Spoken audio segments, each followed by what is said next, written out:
함께 나눌 말씀은 다니엘서 2장 36절에서 49절 말씀입니다. 다니엘서 2장 36절에서 49절 말씀 함께 나누도록 하겠습니다. 한 절씩 교독하겠습니다. 그 꿈이 이러한즉 내가 이제 그 해석을 왕 앞에 아뢰리이다.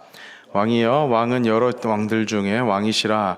하늘의 하나님이 나라와 권세와 능력과 영광을 왕에게 주셨고 사람들과 들짐승과 공중의 새들 어느 곳에 있는 것을 막론하고 그것들을 왕의 손에 넘기사 다 다스리게 하셨으니 왕은 곧 그 금머리니이다.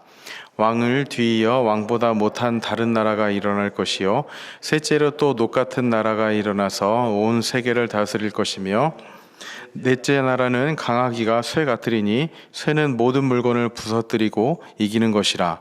쇠가 모든 것을 부수는 것 같이 그 나라가 문 나라를 부서뜨리고 찌을 것이며 왕께서 그 발과 발가락이 얼마는 토기장이의 진흙이요 얼마는 쇠인 것을 보셨은즉 그 나라가 나누일 것이며 왕께서 쇠와 진흙이 섞인 것을 보셨은즉 그 나라가 쇠 같은 든든함이 있을 것이나 그 발가락이 얼마는 쇠요 얼마는 진흙인즉 그 나라가 얼마는 든든하고 얼마는 부서질 만할 것이며 왕께서 쇠와 진흙이 섞인 것을 보셨은즉 그들이 다른 민족과 서로 섞일 것이나 그들이 피차에 합하지 아니함이 쇠와 진흙이 합하지 않은과 같으리이다. 이 여러 왕들의 시대에 하늘의 하나님이 한 나라를 세우시리니 이것은 영원히 망하지도 아니할 것이요 그 국권이 다른 백성에게로 돌아가지도 아니할 것이요 도리어 이 모든 나라를 쳐서 멸망시키고 영원히 설 것이라. 손대지 아니한 돌이 산에서 나와서 새와 녹과 진흙과 은과 금을 부서뜨린 것을 왕께서 보신 것은 크신 하나님이 장래일을 왕께 알게 하신 것이라. 이 꿈은 참되고 이 해석은 확실하니이다 하니 이에 느부갓네살 왕이 엎드려 다니엘에게 절하고 명하여 예물과 향품을 그에게 주게 하니라. 왕이 대답하여 다니엘에게 이르되 너희 하나님은 참으로 모든 신들의 신이시요 모든 왕의 주제시로라. 내가 능히 이 은밀한 것을 나타내었으니 내 하나님은 또 은밀한 것을 나타내시는 이시로다. 왕이 이에 다니엘을 높여 귀한 선물을 많이 주며 그를 세워 바벨론 온 지방을 다스리게 하며 또 바벨론 모든 지혜자의 어른을 삼았으며 왕이 또 다니엘의 요구대로 사드락과 메삭과 아벳노고를 세워 바벨론 지방의 일을 다스리게 하였고 다니엘은 왕궁에 있었더라. 어제 나눴던 본문에서는 그 다니엘이 그 왕이 꾼 꿈의 내용을 하나님께 알게 해주셨다는 그 내용을 살펴봤습니다. 느부갓네살 왕은 자기가 꾼 꿈에 대해서 아무에게도 이야기를 하지 않았는데 다니엘은 하나님께서 그 꿈에 대해서 알려주셔서 왕이 꾼 꿈의 내용을 정확하게 이야기를 했습니다. 그리고 이어서 오늘 본문에서는 왕이 꾼 꿈 내용을 풀이하기 시작합니다. 38절입니다. 사람들과 들짐승과 공중의 새들 어느 곳에 있는 것을 막론하고 그것들을 왕의 손에 넘기사 다 다스리게 하셨으니 곧 왕은 곧 그 금머리니이다. 느부갓네살 왕은요 그 꿈에서 큰 신상을 보았습니다. 그리고 그 신상의 머리가 순금으로 되어 있었죠. 바로 이 순금으로 된 머리가 느부갓네살 왕을 의미한다라는 것입니다. 이것은 우주의 주인이신 하늘의 하나님이 느부갓네살 왕에게 온 세상을 다스릴 수 있는 그 권세를 주신 것을 상징합니다. 37절이 그 의미입니다.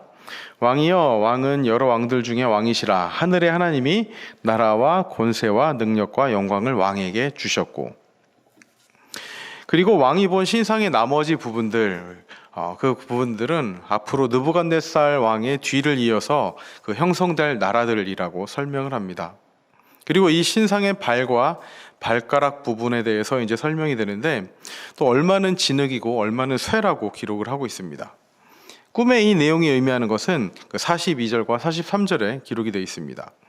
그 발가락이 얼마는 쇠요 얼마는 진흙인즉 그 나라가 얼마는 든든하고 얼마는 부서질 만할 것이며 왕께서 쇠와 진흙이 섞인 것을 보셨은즉 그들이 다른 민족과 서로 섞일 것이나 그들이 피차에 합하지 아니함이 쇠와 진흙이 합하지 아니함과 같으리이다.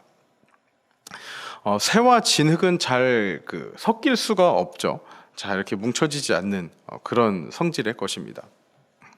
역사를 살펴보면 각 나라들은 자신의 이익에 따라서 다른 나라들과 동맹을 맺기도 하고 서로 싸우기도 하는 그런 모습들을 보여왔습니다. 그렇지만 그 가운데 동맹을 맺는다는 것은 결코 쉽지 않는 거죠. 동맹을 맺는다는 것은 각자에게 이익이 있기 때문에 동맹을 맺는 것입니다. 그리고 그 이익을 모두 챙기는 순간 또 어제의 동맹이 오늘의 적이 될 수도 있기도 합니다.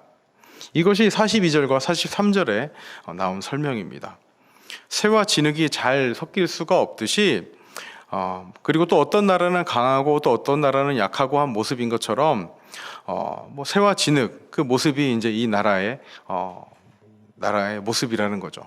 연합이 쉽게 유지될 수 없는 그런 모습을 보여주고 있습니다. 이제 이 느부갓네살 왕의 그 꿈의 그 초점은 이제 갑자기 나타나서 이 동상을 가루로 만들어 버리는 바위에 있습니다. 이제 어제 본문이었죠. 35절에 이렇게 기록이 되어 있습니다. 그때 새와 진흙과 녹과 은과 금이 다 부서져 여름 타작마당에 겨같이 되어 바람에 불려간 곳이 없었고 우상을 친 돌은 태산을 이루어 온 세계에 가득하였나이다. 이 돌이 무엇을 상징하는가? 이것이 그 느부갓네살 왕이 꾼 꿈의 핵심이죠. 다니엘은 이 돌이 하늘 하나님의 나라를 의미한다고 설명합니다. 이 이야기가 주는 교훈은 명확합니다. 인간이 세운 왕국과 권세는 시시때때로 변해갑니다. 오늘 여기에 있는 것은 잠시 있을 뿐이고 내일은 없어져 버릴 수도 있는 것이라는 그 설명을 하고 있는 것입니다. 반면에 하나님의 나라는 영원합니다. 또한 하나님의 나라는 바위가 동상을 부숴버린 것처럼 인간의 모든 왕국들을 무너뜨리고 그 위에 터를 세울 것이라는 말씀입니다.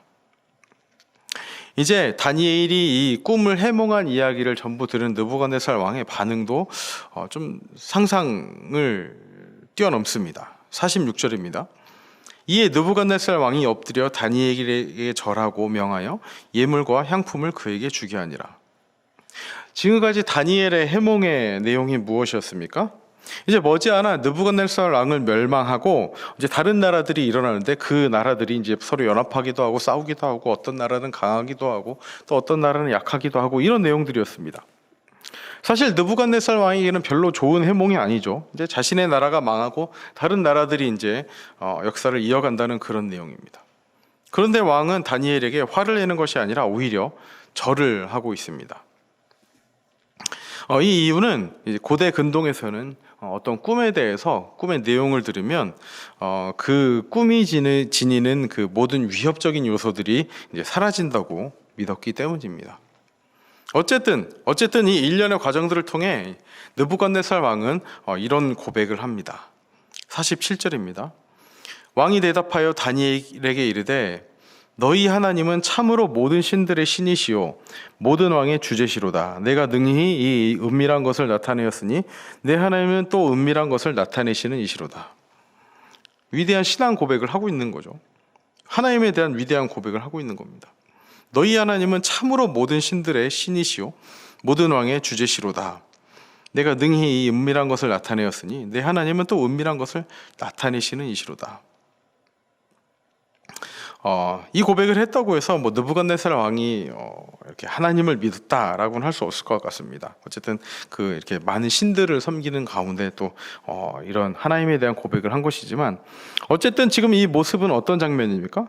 세상에서 가장 위대한 권력자였던 느부갓네살 왕이 보잘것없는 유대인 포로 앞에서 엎드렸습니다. 그 유대인 포로가 믿는 하나님에 대한 그 위대함을 고백하며 그 포로 앞에 납작 엎드린 겁니다. 나중에 이 이야기를 들은 포로들, 다니엘과 함께 바벨론으로 끌려온 사람들이 이 이야기를 들었을 때 어떤 생각이 들었을까요? 그들은요 아마 자신들이 믿는 여호와 하나님이 힘이 없어서 바벨론에 멸망을 당하고 그렇게 성전이 무너지고 자신들이 바벨론의 포로로 끌려왔다고 생각을 했을 것입니다. 그렇지만 느부갓네살 왕이 여호와를 가장 위대한 신으로 경배했다니 아마 자신들의 생각이 얼마나 잘못되었는지 회개했을 겁니다. 분명히 이를 통해서 하나님께서 이루실 일들에 대한 또한 그런 기대감도 생겼을 것 같습니다. 지금까지의 이 느부갓네살 왕의 꿈의 이야기, 또 다니엘이 또 그 꿈을 해몽한 이야기를 통해서 우리가 깨달을 수 있는 교훈이 무엇입니까? 첫째는 하나님은 세상의 모든 왕들과 일들을 주장하시는 주권자라는 것입니다. 어떤 위대한 신상이 서서 그 신상의 머리, 팔, 다리, 가슴 이런 것들이 이제 세상의 권력을 이제 의미하고 또 그것이 영원할 것 같지만 결국은 그것은 하나님께서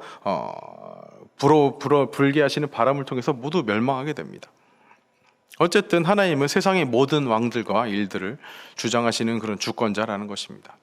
그리고 둘째, 하나님은 모든 것을 아십니다. 주님은 과거나 현재의 일만 아시는 것이 아니라 미래의 일도 명확하게 알고 계십니다. 또한 아는 것에서 머물러 있지 않으시고 항상 이 땅의 일을 지휘하십니다. 그리고 마지막으로 이 세상의 모든 권력은 흥하고 망하는 것을 반복할 것입니다. 그리고 영원할 것만 같은 그런 세력도 한순간에 내려앉을 날이 올 것이고 또 어느 날 생각지도 못한 세력이 갑자기 부상하기도 할 것입니다. 그렇지만 이 모든 것들은 하나님 앞에서 아무것도 아님을 우리는 기억해야 합니다.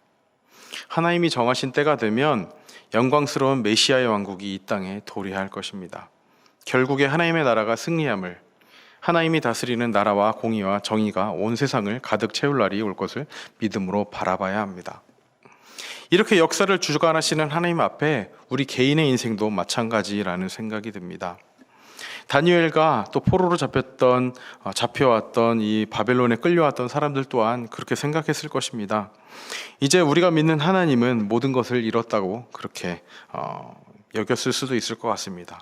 그러나 결국 오늘 본문을 통해서 나타나는 모습은 무엇입니까? 세상의 가장 위대한 권력자가 하나님을 믿는 그 사람 앞에 납작 엎드립니다. 비록 보잘것없는 포로였지만 하나님을 믿는 그 사람 앞에 세상의 가장 위대한 권력자가 무릎을 꿇습니다. 우리 인생 가운데서도 보잘것없고 마치 누군가의 포로로 사는 것 같은 그런 인생이라 할지라도 분명 하나님은 그 안에서 역사하고 계심을 믿으며 나아가는 저와 여러분들이 되시길 바랍니다. 모든 나라의 흥망성쇠가 하나님께 있듯이 우리의 인생의 흥망성쇠 또한 하나님께 있습니다. 그리고 그 흥망성쇠는 흥하고 망하는 것, 그리고 성공하고 실패하는 이 모든 것은 결국에는 하나님의 승리가 보장된 가운데에서 흥망성쇠임을 잊지 않고 살아가시기 바랍니다.